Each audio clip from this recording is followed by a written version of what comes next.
Welcome to the Vital Path Podcast, where nervous system science meets spiritual growth through honest conversations with men who've done the work. If you're smart, but overthink, get stuck in your head, and sabotage your relationships, this episode is for you. You've been taught to solve shame, betrayal, and disconnection through logic that leaves you feeling isolated and unfulfilled.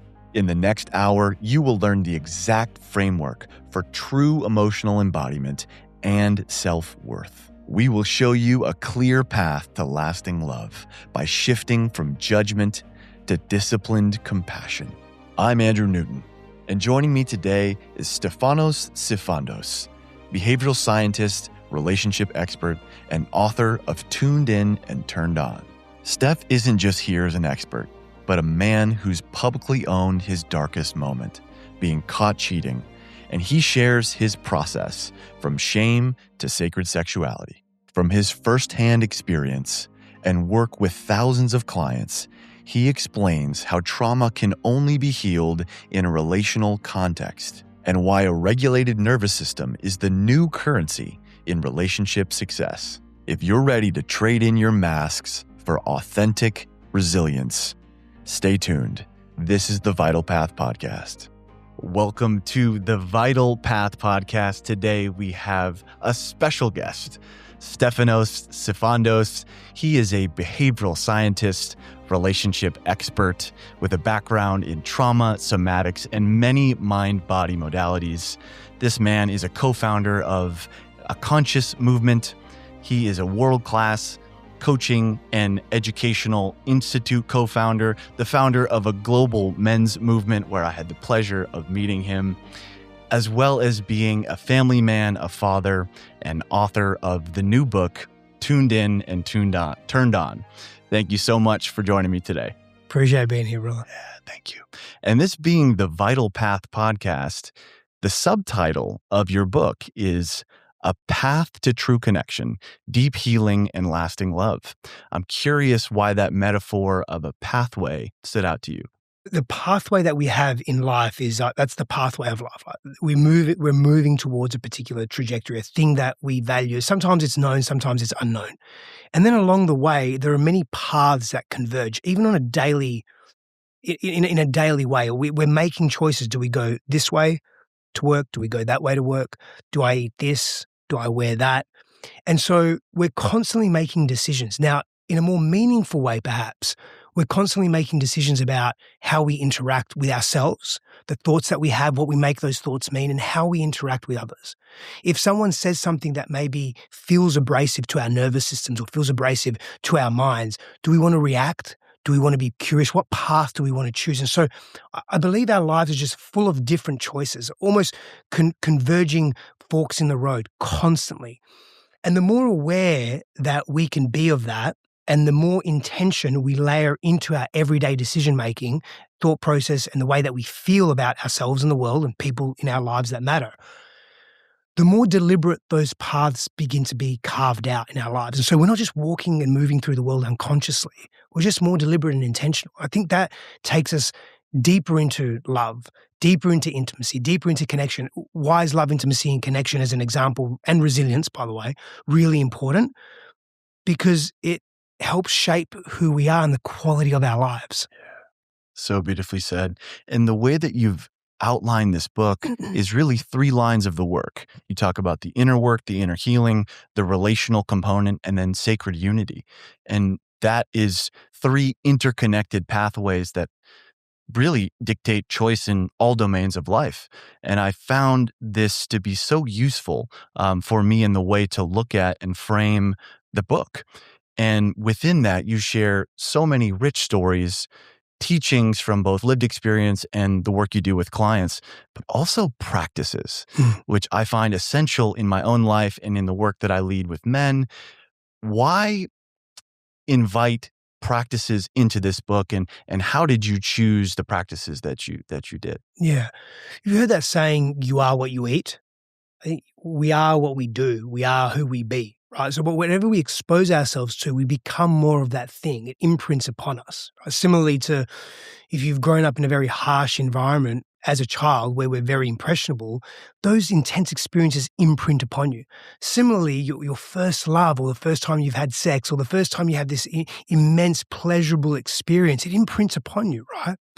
And so that's why, to that part. To the other part of your question, repeat that again, sorry? Yeah, just speak to the importance of practice. Yeah. And why you chose those practices in this book. Yeah, because they helped me Mm-hmm. and they helped people that I worked with and that I work with, and that left an impression upon me. So, like the simplicity of a breath practice coupled with consistency in that practice can have a positive net impact on that person's life. And that was my personal experience as well. And so to me, why not utilize something that works, or at least why not experiment with it? Yeah. So give people the option. Mm-hmm. That's why there's a stack of practices in there. So give people the option with what resonates for them and with them. Yeah. And for me, when I was preparing for this interview, I really wanted to try this on. And I got to play with the naked mirror exercise. Yeah. Right? It was a fun one. Yeah. And if more people could just feel the intimacy of being naked with themselves, it showed me where I was holding attachment or judgment to needing to have abs, or the comparisons and judgment I held against not having the muscles that you have. And it just showed me so much about myself. In this, you elect to share vulnerably throughout the book in your own personal story. It was such a gift to start it off with a literal bang, in that there's this coffee mug that's whizzing by your head, just missing you, shattering against the headboard. And that moment of being caught cheating and the relief that you felt in your body. Can you share why you chose to be so vulnerable in your storytelling, as well as why why basically that moment really shaped who you've become as a man? There's just no point in hiding. I spend so much of my life hiding, man. And shame literally kills us. It destroys the fabric of everything we value. Our relationships, our connection to ourselves. It hinders us from taking bold action in life and taking risks, healthy risks. It stops us from enjoying life and actually being present, actually hold the ability to hold presence in life, because we're constantly hiding. We're in manipulation. We're wearing masks. We're doing our best to ensure the other person doesn't see us. I was just tired of that. And I just don't have anything to hide around that anymore. That's who I was. I can't change the past. I'm not proud of who I was. I'm not excusing my behavior, but I don't hate who I was. There were times where I did, but that judgment just perpetuates more pain, more fear, more contraction, more ways the personality has to hide. I just don't want to do that anymore. And so I just had to take ownership of, this is who I was. These are some of the reasons why I did that. I'm not excusing that behavior again. And I can tell you that there are so many reasons why we take action that hurts others and hurts ourselves. Demonizing that only perpetuates more of that action, right? I'm not saying don't have boundaries. I'm not saying allow people just to hurt you because you understand where they're coming from. And my teacher has shared with me, if all we did was to seek to understand the other, our relationships would be deeply fulfilling. Deeply fulfilling. Just the intention and the ability to hold seeking to understand the other. Because it's in that witnessing, it's in being witnessed of the stuff that we're really shameful of, or we think we deem to be ugly within ourselves, the patterns, the belief systems, the value sets, the actions that we've taken in the past, because we think people will reject us or abandon us or hate us. And we don't want to be alone. We don't want to be isolated. We don't want to be separate from the in-group, right? This is in-group, out-group mentality at an unconscious neurological level. When we're witnessed in our yuckiness, it diffuses that massively, man.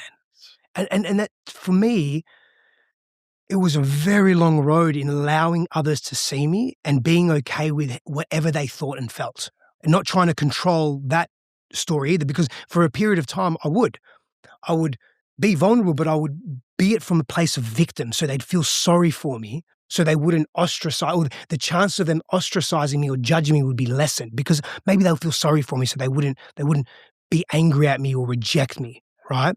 And that was just an old pattern that I used that as a survival pattern growing up.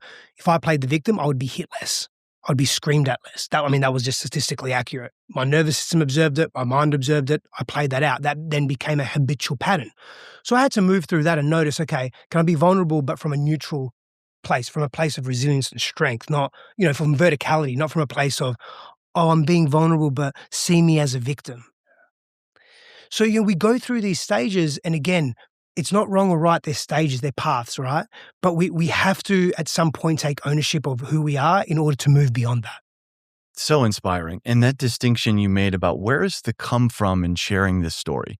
Is it from victimhood, or is it from a place of, wow, this is what shaped me in the past and I'm choosing to shape life back by owning my story and carving a new way? And you actually inspired me to do the same about my thing that I held the most shame about, my mental health diagnosis, and really claiming that as a part of me without shame and sharing it to people in hopes of inspiration, and they can learn from my trials and tribulations and what I've overcome. So how has your life changed since you took ownership of that in a deeper way? I'm curious. Because it's been a minute since we've connected too, especially at this level. So I'm really genuinely curious. I appreciate that. It's become it basically transmuted my pain to something of purpose. And now I carry this as a badge of pride, in a sense, to say, hey, I'm so human. And I know so many other people are suffering in their own rights. Addiction is rampant in our society, which I'd love to tap in a little bit about. Yeah. And having forgiveness for myself with deeper levels of both empathy and compassion for the other people that are suffering by owning that part of my story. And there's layers, always layers to more of that self-love that's deeper underneath, that reckoning. So, thank you for being curious and asking about it, and also being an inspiration for me to own that part of my story. Yeah, bless you, man. I can you feel different. Thank you. Yeah. Yeah. I appreciate that. And, we touched on this thread of addiction. And in your book, you bring an empowering reframe on what that truly is. You speak to addictions actually loving you, and that all addictions begin with good intentions to self-soothe unbearable pain, and that addictions are really shields trying to protect us in so many ways, from pain too big to handle. How does this perspective open up somebody's ability to change, whether that be an addiction or just behavioral change in general? Similar to what I mentioned earlier around when we cease to run from ourselves, we're able to break that pattern or that habit because we can see it from a different vantage point. But if we're constantly avoiding it, we can't touch it. We have to make what feels intangible tangible, what feels unknown or appears to be unknown known. And so when we realize that addiction is, and I really prescribe to Gabor Mate's perspective on this, general perspective on this without going deep into his work, where addiction, I'm paraphrasing here, but addiction is a cry out for connection. And it's a way to self-soothe the pain that we just don't know how to. I have a saying, the greater the pain, the greater the pleasure required to mitigate the pain. Even if that pain is unconscious, even if we've just suppressed it and repressed it, which is a psychological tool that we carry as humans, right? We don't generally have the capacity to experience an intense experience and then literally neurologically shake it off and discard of the stress hormone, run it through our bodies, have an immediate process, move on as if it never happened. We don't have that. That's sort of like the price we pay for the intelligence that we carry potentially, right? So what do? We suppress and repress it, but it still lives in our bodies, still lives in our field, in our energetic, conscious, psychic field. And it informs how we behave. It informs in subtle ways how our nervous systems are attracted to something or repel something. And the more the habit we create about pushing something away, the more we do that and the more we feel isolated. So when we go to addictions, we're trying to literally self-soothe and make ourselves feel better. We don't know any other way because it's too confronting to face the thing because now it's getting bigger and bigger and bigger over years, right? It's compounded. And so let me just have a drink and just relax a second. Let me relax the physiology that is also interacting with my psychology. Or let me just have a smoke before I go to sleep. Some THC, whatever it is, right? Or let me go to food just to feel pleasure for a moment. Or let me pursue with tenacity sex, whatever it is, right? Or let me rise the corporate ladder. Let that be the focus. Let the focus be how much money I make, my status in the world. Whatever the distraction is from the pain, you're only going to need a bigger distraction.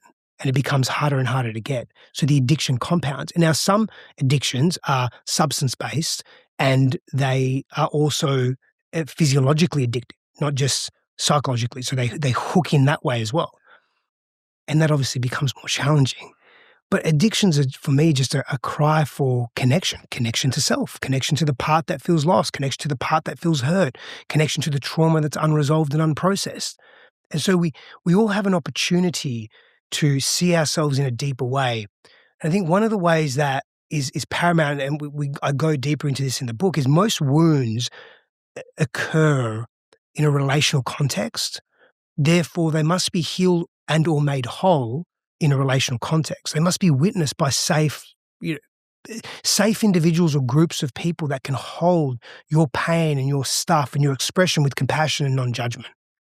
And that's a journey, man. That's, another, talk about pathways. That's another pathway.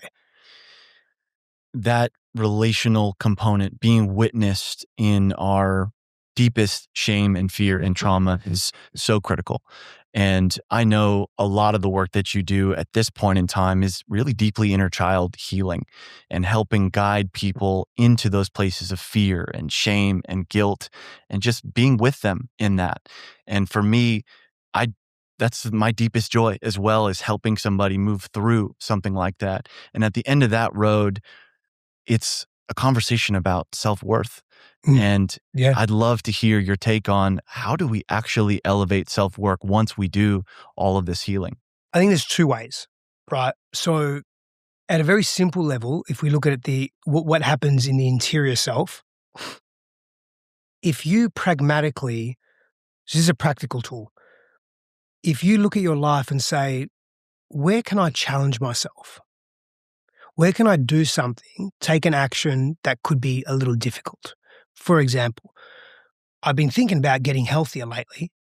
Maybe I'll start going to the gym twice per week. That feels really challenging for me, but I'm going to do it anyway. So you do that thing and you start to overcome it. You start to move through it. You start to attain the goal you set out to attain, right? This is a very masculine way of doing things, by the way, but I'll get to a more feminine way in a moment. Another example could be just having a daily practice of something that you're not accustomed to. Most people are accustomed to being very restless and busy in the world. So maybe having a practice where 5 minutes in the evening, 5 minutes in the morning, they're just sitting in silence and stillness, either with their eyes closed or maybe staring at a candle that's lit and just looking at the flickering flame, but just slowing down. That could actually be really challenging for people. But what happens is when we start to overcome challenges or when we start to do things that are difficult for us, we develop more resilience, physiological, psychological, emotional, relational, spiritual. In developing that resilience, we develop a toughness, right? In developing resilience and toughness, we develop a confidence. Confidence starts to feed our sense of self-worth. Now, from that place, right, in accordance with actively regulating your nervous system, that could be breath practices, that could be grounding practices, going for a walk barefoot in the grass, that could be having baths on a daily basis, that could be a number of different things. When you regulate your nervous system and you're able to overcome challenge, that lays the foundation for deeper inner work. Deeper inner work as to the roots of your low self-worth or your low self-esteem, where you can begin to equilibrate those experiences that you once had, where you can empower yourself. You can go through processes with coaches, with groups of people, with yourself, with therapists, etc., to start to really unravel the deep stuff that's there. But you can't do that without a foundation of self-worth and regulation. So that's the sort of inner world right there. I'm giving a very fast sort of brief, The second part to that of, well, how do we expand our sense of self and our self-worth and raise our self-esteem is in relationship with other people. Quite simply, surround yourself with people that respect you, that care for you, that love you, that want to see you win, right? That are not afraid to challenge you, not afraid to call you forward and be a better version of you, but they're not going to do it in a way that is narcissistic, or they're not going to do it in a way that's going to be abusive. They're going to do it in a way that's non-judgmental, compassionate. They may be firm, but they love you and you can trust them. And so we start to get reflected back the quality of our humanness through our social interactions. But you've got to actively pursue people that want to be in your space and you want to be in their space, and there's reciprocity there. So there's two ways that, I guess two paths, if you like, where you can begin to elevate your self-worth. I hope that was clear, by the way. It was, and there were so many powerful distinctions in there. We can go in and do the inner child reparenting and also be witnessed in that, but the individual needs to have enough resilience or resources or just wins to celebrate for the new becoming to take shape. And it's that constant ebb and flow of, we can spend all day and night doing this healing work, but if there isn't actually movement to new choice and new action on the other side, it just perpetuates the same cycle. The ego or psyche doesn't have anything new to latch onto. So there's two places I want to go with this. We're really touching on the difference between regulation and resilience. I'd love to tap back in on that, but you keep bringing up compassion.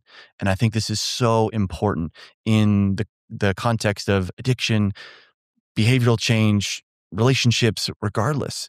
This is a conversation I've been having ongoing with my men's group, who's heavy on the masculine discipline side, but doesn't necessarily bring in compassion. And you touch on this so beautifully in the book. Discipline meaning choosing new behaviors often enough to create meaningful aligned change, and compassion as welcoming the results of those choices with love, curiosity, and non-judgment, even when difficult emotions arise. So I'd love to hear how those two pieces blend together, compassion and discipline. Yeah, to the point of resilience and regulation, resilience is expanded upon and is fortified through a regulated nervous system. Our ability to come into center, we can develop more resilience from that place. When we're dysregulated, it's very difficult to cope. It's very difficult to move through challenge, right? So we have to find moments of how do we regulate ourselves to keep moving through, which then fortifies resilience. To the intersection of discipline and compassion, it's a very big topic. In my mind, it is, at least, right? And I do my best to try and simplify these, I think, complex human interactions we have in the human condition that is us, But simply put, we need to be dedicated enough to our own growth to apply disciplinary action to move out of states or experiences that are non-desirable. So if you're stuck in a job that you fucking hate, right? But you just like, it's life. At least it pays me. At least it gives me something. And I'm all for you finding the gratitude in difficult situations. But if you're being complacent and you're not changing because you're scared, then how do you spark discipline to take action that's continuous? Because it has to be consistent to get you out of that hole, whatever the hole is, right? Maybe you're in excessive, even that term excessive grief is tough, but maybe you've been grieving more than you would like to and more than you actually need to. Yet you're wallowing in your victimhood, you're wallowing in your grief. What action can you take, not once, not twice, not thrice, but continuously to move you on a different path that helps you see yourself in a new way? There's got to be something, a fire that comes within, right, that allows you to do that. But here's the paradox. If you don't love yourself enough, aka compassion, if you don't care about yourself, especially those parts that you don't like, that you think society is going to shun, that you think society is going to hate, if you don't meet yourself with compassion, applying the discipline is either very difficult, nearly impossible, or comes from self-loathing and self-hate, ego or narcissistic energetics, which eventually just puts you back in the same space. So this is why, and this is the marrying of, you can call it masculine and feminine, it's a marrying of contrast, right? Where discipline may, to some level, feel contrasted to compassion, but we have to, that's the world we live in. We have to marry these things within us. It's so well said. It's two sides of the same coin. Without one, it truly does come from a place of ego or needing to prove to somebody else, threatening our own belonging. That was so well said. And, circling back a little bit to the piece on regulation, we could jab on this all day, but I'm really curious for somebody who's just starting to realize, wow, I've been in past relationships of abuse or neglect and a chronic disconnection. Where does somebody start to regulate their nervous system? Yeah, I wouldn't even recommend unearthing that, meaning you don't necessarily need to work with a therapist or a coach or a teacher or a professional to unearth that, a somatic practitioner, a body worker. I mean, you can, absolutely, but maybe create a practice of as many times per day, small 2 to 3 minute practices of regulating your nervous system, even if you don't feel dysregulated. And I'll give you some examples of regulating your nervous system. Even if you don't feel dysregulated, just practice being in a highly attuned, very noticeable regulated state. Example, before you go to sleep at night, lay under a weighted blanket for a few minutes and breathe really slow, in through the nose, out through the nose. Maybe for 3 minutes a day, you may breathe in through the nose,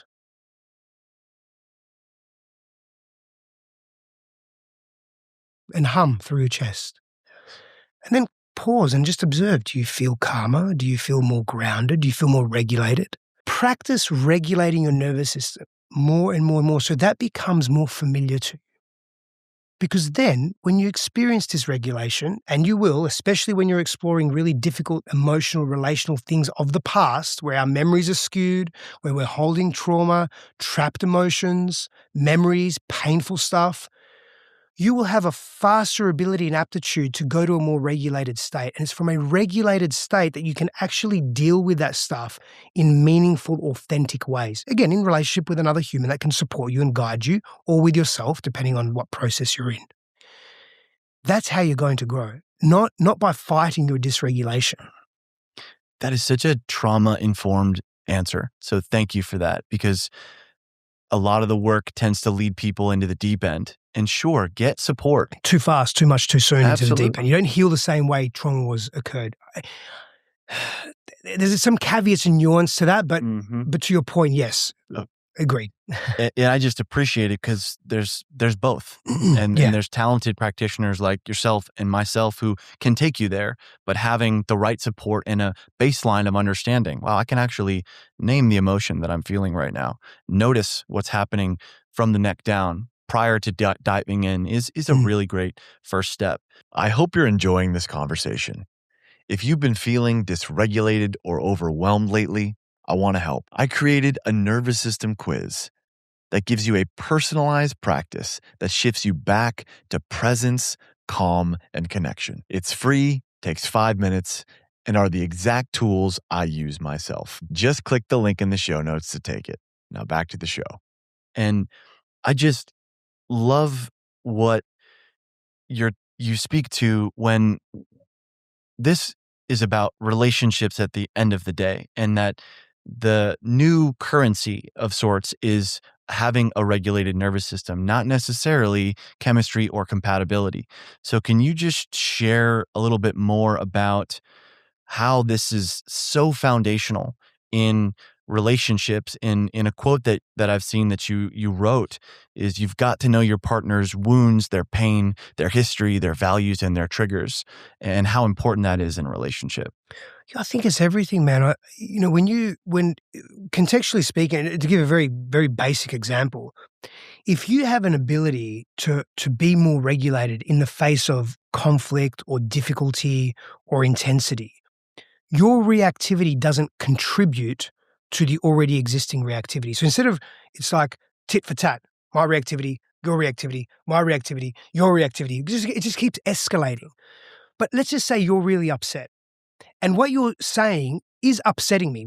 How you're behaving, how you're being is upsetting me. But instead of me becoming defensive and go into my survival mode, from a dysregulated place, and that could be me being abusive to you, that could be me shutting down, that could be me walking away. If I'm reactive, because there's all different ways that we're reactive, we're not going anywhere. We're just feeding into each other's patterns. We're reinforcing those patterns that aren't actually getting us reconciliation and connection and intimacy, which is what we spoke about at the start. But if you come to me in that way, and instead of me being triggered like you're triggered as an example, or vice versa, whatever, right? I say to you, oh, hey, let me try and repeat back what I'm hearing you say. And I get curious about you. And I'm empathetic with you. And this is an Imago dialogue, which I think you've heard of course. NVC, nonviolent communication, is a communication protocol. But all of that really only happens when you know how to regulate, learn how to regulate, and are able and willing to regulate. You don't want to feed into the patterns of reactivity, because then we're both growing, man. And then maybe you settle a little bit. Oh, I'm feeling seen. I feel safe. You know what, Steph? I'm sorry, actually, that I spoke to you that way. Yeah. And I'm like, oh, man, I really appreciate that. You don't even have to say that, but thanks, man. I mean, it actually means a lot to me to hear you say that. And now we're in communion. Now we're talking. Now we're not just talking. Fuck, we're connected now, and we're healing something really deep, maybe ancestral. We're not so protective. Our egos aren't running the show. Our personalities aren't coming in saying, "Hey, it's time to survive at any cost." No, we don't need to do that. To me, man, that goes a very long way in. In everything, in growth, in self-love, in enhancing relationships, in just living a happier, better life. Yeah. Less conflict is better. Yes. Generally speaking. Absolutely. And then also what you're touching on is seeing conflict as generative. Yes. As an opportunity very well said. To come together. Yes. And that has been one of the biggest reframes from me is, okay, we're actually in tension right now as two people in our own humanity with all of our past patterns. And can we see this as an opportunity for perhaps deeper intimacy, deeper pleasure on the other side of this, deeper connection? And what does that make possible for an entire world that sees conflict as generative? I love that frame, man. And conflict is generative. It's an opportunity. We come into a relationship with complementary wounds. So the thing that triggers me about my wife is the thing that is actually really healing for me. Deeply, deeply healing for me. But in that moment, I take it so personally, I see it as an attack on me. Or even the thing that our partners or our people in our lives that matter to us, when they ask us, they make a request of us and it's edgy for us, like, I don't want to do that for you. I don't want to change who I am. But maybe changing who you are and changing the way you behave, rather, is actually really beneficial for you, because it stops you from living from a past survival pattern into a new potential. That's pretty powerful. Like, instead of living, I don't know, in fear and contraction, like in probability, we're living in possibility. That's cool. I'd rather live in openness and curiosity as opposed to contraction and fear. I think most of us would, but most of us protect and live from fear and contraction and control. Mm-hmm. The need to control. And most of us do, myself included. Me too. The predominance of the time. And, if somebody's out here starting to recognize, like, oh, these patterns exist within me, especially within my most, intimate relationships. We talked about some relational communication techniques, but how do you help couples come together in those moments? And maybe how do you practice that with your wife and even your daughter? Slowing down and getting curious. Literally slowing down my breath. Literally getting curious about what is their inner experience, what is my inner experience, the application of compassion. So wanting to know how they feel, wanting to know what their experience is, wanting to know what my inner experience is, as opposed to seeing the tension or the conflict as something that's bad, seeing it as an opportunity, seeing it as generative, an opportunity for me to change, an opportunity for me to be nicer, to be kinder, to be more patient. One of the hardest things that I've experienced as a parent over the last nearly 4 years is patience. But then the knock-on effect, the domino effect that has on my internal system, and then how I react, and attempting to not to react less and also connect to the parts of me that are wanting to react, you know? So to me, slowing down is everything. I saw a video the other day. It was really funny. Two people were coming together and they put their foreheads together and they were telling it like, you can imagine two foreheads like this, and they were telling it like, like this. And they were telling each other what they're upset about. And they were fucking laughing. You can't not laugh, But they were still able to express, make some requests, share openly, and be very real, So we take life we make things a problem. Everything's a fucking problem. We take life so seriously, right? And so, I remember, you asked me some of the things that I've done with Christine, like slowing down, like I'll try and grab her hand or she'll grab mine. It's hard to be upset at someone. And it's okay to be upset at someone, by the way. There's nothing wrong with that. But how we are upset at someone matters. But it's difficult to sweat the small stuff when you're in connection, But one of the things I used to do is I would get on the floor, put my feet over my head and go in a plow position and talk to Christine from that place. And we'd just fucking laugh. And we'd diffuse the situation. And honestly, 99.9% of the time, the things that we are arguing about are useless. They're pointless. They're meaningless, man. For all of us. They're not meaningful. And the stuff that's really meaningful, you're not even arguing about it. You're just deeply hurt. And we've got to learn to communicate from the vulnerability of that place.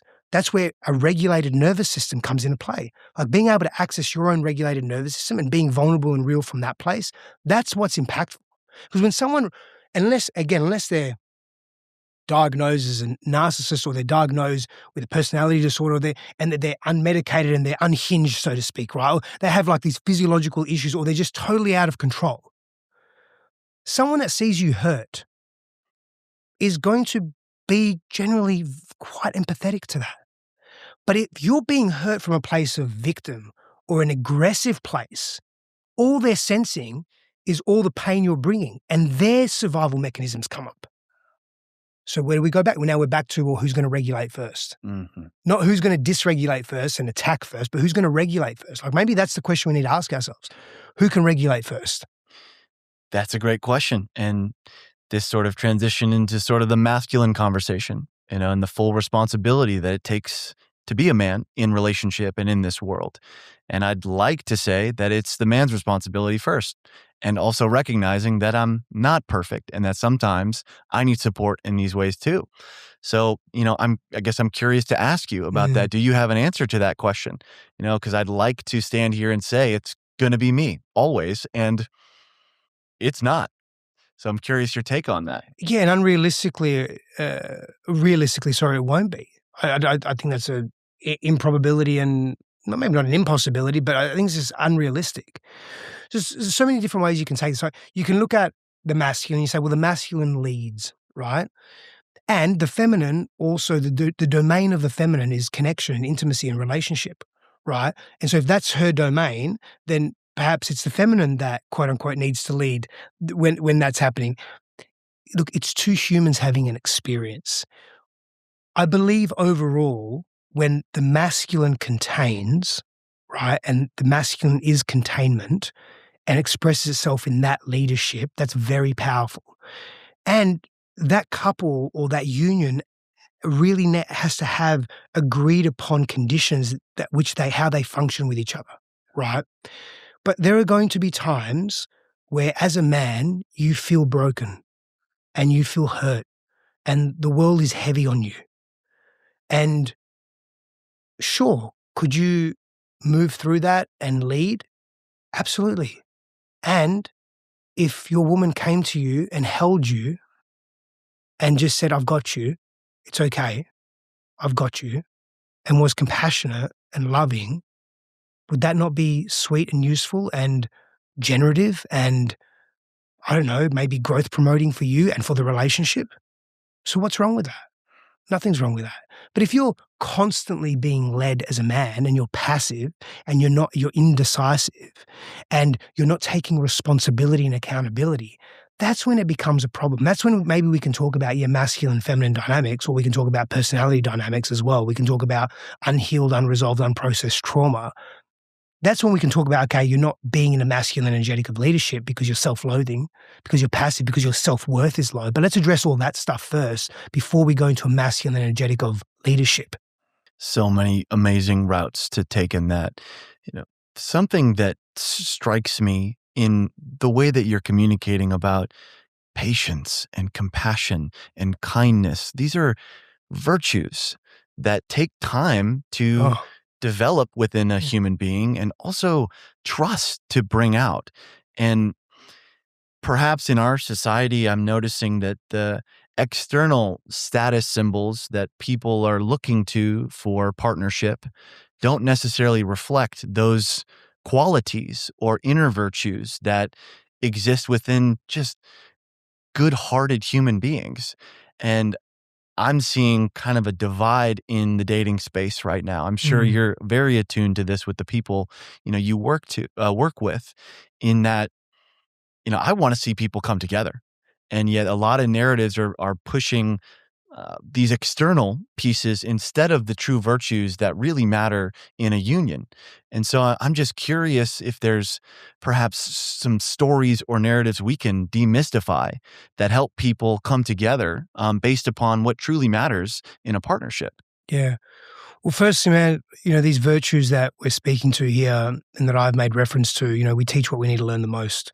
So, I'm definitely in it with my family and practicing more patience and kindness and compassion when I feel stretched or overwhelmed or under pressure, and just practicing being kinder to myself as well, and has that evolved over the years? Oh, for sure. Am I far better positioned as a human, as a man, as all the identities I hold, now as a 43-year-old man compared to 33 or 23? Oh, for sure. And there's still evolution there for me, a lot of it.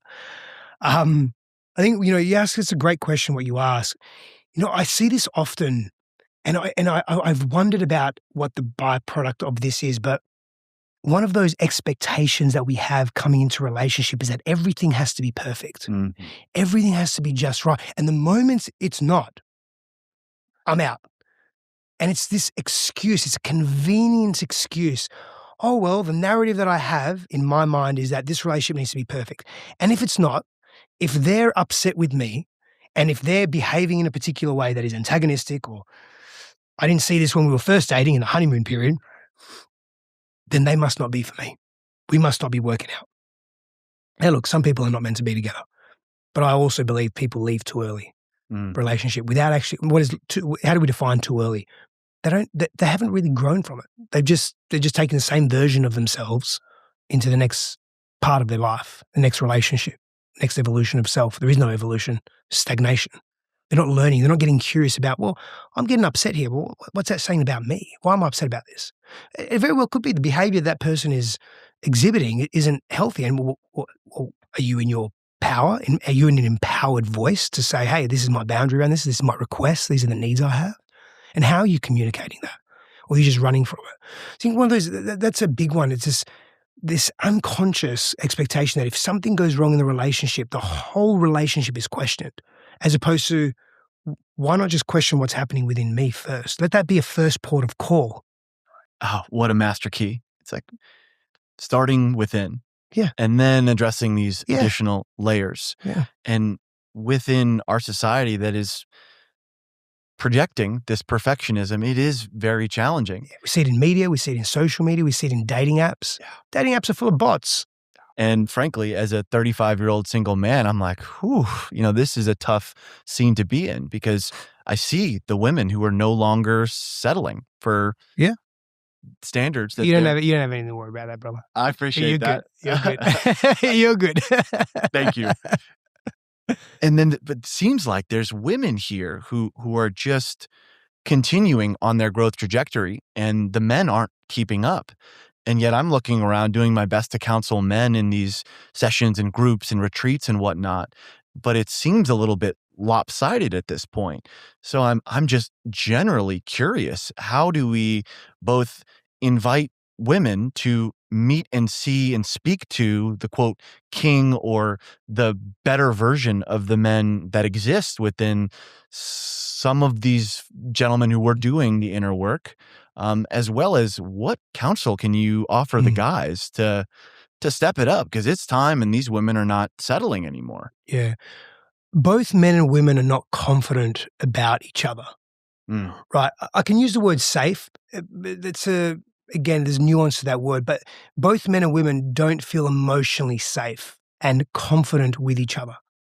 Women have been hurt collectively and individually.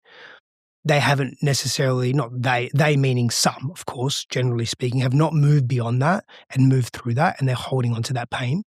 Men have experienced much the same, but in different ways. In terms of men specifically are fearing judgment, ostracization, criticism, rejection. Women are fearing getting hurt again, feeling unsafe in their emotional needs and in their physicality. And we're struggling to come together, right? And so we've got to create more spaces, and this is happening where we can come together and in safe ways. In what I mean by that is where we're not going to judge each other. Sure, you can have an experience, you can be upset, you can be angry, but we've got boundaries, we've got requests that are very clear, we've got agreements that are made, and we're starting to unravel all of that tension that we feel. What can men do? What can any human do to move beyond them not taking action because they're scared? Work on themselves, work on their self-worth, work on their confidence. I said earlier, do things that challenge you as a way, especially for men. Physical things that challenge us as men builds confidence. Confidence lays a foundation for deeper curiosity and exploration about self. We can then move into more regulated spaces within ourselves, right? Then from there we can say, I don't need to run. I don't want to hide from women. I'm not going to use that as an excuse to not come face to face with my own emotional mirror, because that's what the feminine is. The feminine is a deep emotional, we all are as humans. We're mirrors to each other, right? But the feminine is a deep emotional mirror to man, and most men just don't want to see themselves.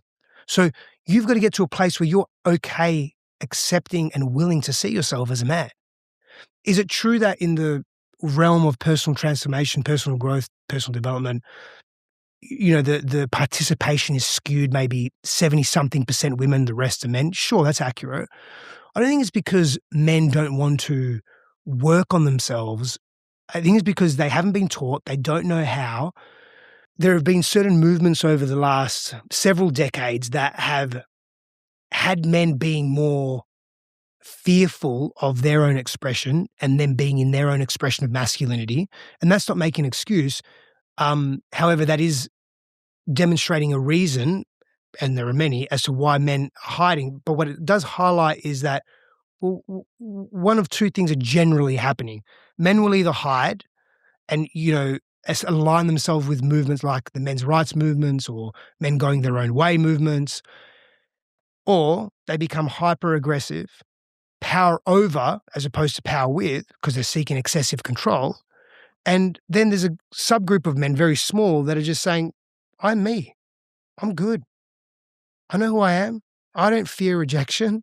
I love myself. I care about me. I honor you as a human. I honor you as a woman. I'm all good. Very small subset. But why are they going to the majority like one of those two ways, right? Those men, it's so important for those men to come into their own selves and not use those as protective strategies because they feel so unsafe in their own bodies. Again, that's just a result of not doing your inner work. So profound. I couldn't agree more. And for me, I've found myself amongst communities of men. And before I transition into that and some of the relationship that we had there, you touched on a piece that is so important, having non-judgmental spaces that both men and women can be witnessed and be together in the healing and the mess that exists. And on the other side of that, there's leaky sexual energy that exists in some of those spaces. But Sure. You spoke to, agreements and an ability to communicate one's needs, one's boundaries, and where no's exist in those spaces to prevent against that. And that's why I've just benefited so much by being through the Empowered Brotherhood. And, when I bring that up, I think about Activate Your Alpha and what that experience provided for me, both physically, mentally, emotionally, spiritually, and tested my capacity to be more through an intense Army Ranger training that you co-led. And it was a phenomenal experience for me, in which a concept you introduced about range landed in a way that I needed to hear and only could have really understood given those circumstances. So I'd love to hear, for the men listening, what is range in this concept? And I'll share some of my experience, but I'd love to hear it, from you. Firstly, you were phenomenal in that experience. Truly fucking inspirational. I mean, I don't really have many words. It was such an honor to witness you in such grace and such power. There's an example of range, right? So I'll sneak that one in. Range to me simply is, in a more conventional sense, it's our ability to sit back and watch the football and have a laugh with the guys, or wake up the next morning and do a solid sparring session, dig some holes and then hold your woman's emotional storm. Not to be cliche, but maybe she's really upset about something and really vulnerable, and you're just able to really hold that. And maybe you're able to say, hey, do you want to be heard, hugged, or helped right now? And have the capacity to stay regulated in that emotional sense. This is a very simple, maybe a little bit of a cliche example of what range could look like, right? Range is your ability to touch joy, but deeply, authentically touch joy and happiness and laugh, like belly laugh. But when something saddens you, allow yourself to cry and feel the full body emotions, the somatic sensations of that sadness. Range is, you've had a loss. You allow yourself to grieve. And then when it's time, you take the action you need to in accordance with the responsibilities you have as a human, as a person, as a man, as a woman, whatever. There's just some examples of range. I'll give you one more. Your ability to fuck hard and be in the ravishing and then love make. Mm-hmm. It's range, man. It's just where how can you express on the spectrum that appears to be opposing to itself? That range and your ability to play in the range and the contrast of life, to me, makes a far more robust, wise human. I couldn't agree more. And it allows for the richness of experience to be lived. That's what contrast does. Not just up here, but really in here. Yeah. There's a couple ways I want to go with this. I mean, you talked about the ravish, right? And in this book, you speak about really sacred sexuality and what that can entail in terms of intimacy and healing. For somebody who's never understood that concept, what is some of the difference between sex and sacred sexuality? Most of us are unconscious in our lovemaking. Most of us are unconscious in the way we do sex. It's very methodical. It's purely physical based. It's robotic. Sometimes it's very masculine in the sense that, and this isn't bad or good, right? But it's very goal oriented. The goal is ejaculation, or the goal is orgasm, right? Orgasm for both people, ideally. But if you're very selfish, then it may just be orgasm for you. Or if you're actually very selfish, paradoxically, it may just be orgasm for the other. That's right. Anyway, because you're hiding in that. But we'll put that aside for a second. Where sacred sexuality is deeper than that, meaning that you're able to be all of you in those moments. It doesn't mean that you're not, you could be fucking still, right? It could just be hardcore sex, so to speak. It doesn't have to be slow and the lovemaking is sensuous, and that's not what sacred sexuality is. Sacred sexuality is, can you bring all of yourself, all of your pain, the range of you, right? All of your fear, all of your love, like all of your joy, all of your dreams, all of your ambitions, all of your fantasies, and be witnessed by each other, right? In non-judgmental ways, right? In compassionate, curious ways, and attuning to each other in real time, feeling each other, sensing each other in real time, not just through a physical act, but there's emotional safety there. Like you've got each other in the middle of sex. Maybe your partner says, I can't do this anymore. And instead of being offended or dysregulated or rejected, you get curious. You pause, you slow down. I'm with you. What do you need? That's attunement, right? To me, it's, if I was to even simplify this further, sacred sexuality is the embracing of all of our partners, their traumas, their joys, their dreams, their ambitions, the stuff they like about themselves, the stuff they don't like about themselves. It's all of it. It's not just for the act itself. It's far beyond that. It's life, man. It is sacred sexuality is life. It's creativity. It's how you interact with each other on a daily basis. It's how you want to see each other. It's where you want to go together. It's what you want to move beyond, the stuff that you have, maybe the historical pain that you both hold together. You've been together for 5 years, 10 years, 15 years. There's some stuff there. Or maybe you just want to hold that little girl that lives in your partner, that little 7-year-old that was really hurt, and you want to hold her in that and love her through that as she expresses herself however she expresses. That to me is it's intentional, it's deliberate, it's present, it's loving all of the other, not just the convenient parts. And so necessary, countercultural to how sex has been really demonized, and what an awakening, an opportunity this can be to truly deepen intimacy in what I love what you said, all the parts of your partner. What a gift, that can be. And, with that, I'd love to ask one more question before we land the plane. There are a lot of men, myself included, who tend to be high IQ, intellectual guys, and helping them bring this into the body and into real life, into action. So how do you help people bridge awareness into action with either any of these domains that come to mind?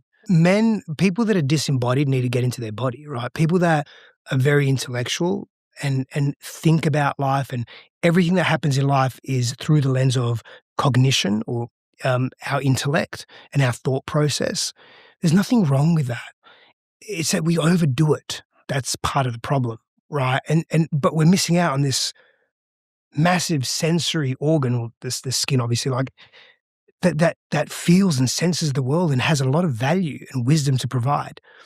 And so if you're feeling disconnected from your body, start to do more things that involve the body. Dance, even writing, as an example, just drawing, chop wood, literally. Go to the gym, wrestle, walk, be in nature, touch things, build things, make things, craft things. Yes, it's an intellectual process. It's all integrated, right? But be hands-on. Use your hands. Smell things more often. I actively have essential oils and just smell things, like cook food and smell the aromas, pause, slow down, like get in your body more. I mean, there's tremendous trauma healing practices that involve the olfactory system. You've got to get into your body. Swim, be in large bodies of water, get massages. That's a starting point. Don't try and figure out the world through your body. You've got to get into deeper connection with it first. You've got to tap into your intuition, into your body first, and you just got to clock time. It's just exposure, essentially, right? So if every day you went for a 20-minute walk, but you were deliberate in how you were walking, and your feet making contact with the ground, and you were doing it to feel your body, you're feeling your heart. Can you connect to your heart? Can you feel and hear your breath? And just being active, proactively and deliberately listening to yourself. That's going to help you lay a foundation of becoming more embodied. So simple, just wisdom made simple, and tangible practices to take. They're very powerful, though. Yeah. Not to be underestimated. True. No. I completely agree. And, Steph, thank you for sharing your wisdom here today. Go out and buy the book. It's phenomenal. Deep wisdom, practices, and lived experience from you. How can people connect with you, whether that be through your coaching, your offering, or to get this book? Yeah, of course. So you can purchase the book with a stack of bonuses. So yes, you can get it from Amazon, of course, and all the places, or you can get it from TunedIn and turnedonbook.com. And like I said, there's a stack of bonuses that come with the book there. Single order, you can purchase 5, give some to your friends, etc. If you want to work with me, of course, coachwithsteph.com, and then at Stefanos Sifandos for all of social media. Beautiful. Yeah. And last question, I love to invite my guests to dream bigger and share their multi-generational prayer, dream, or vision that they're holding that may not come to fruition in this lifetime. Do you carry something that you'd love to share with the listeners? Yeah, if I pull on the thread of what I heard then was generational, and I sort of equate that with maybe legacy. I have a number of different perspectives on legacy. I think part of it in the way that we relate to it is a farce, but I don't want to focus on that part. I want to focus on what legacy can meaningfully be in the world for individuals, but more importantly for myself, because you're asking the question about me. My hope is that, and when my daughter was born, this started to formulate in me in a very deeper way. And it was really for her. And then I thought, well, what if it's not only her, but every person I come into contact with?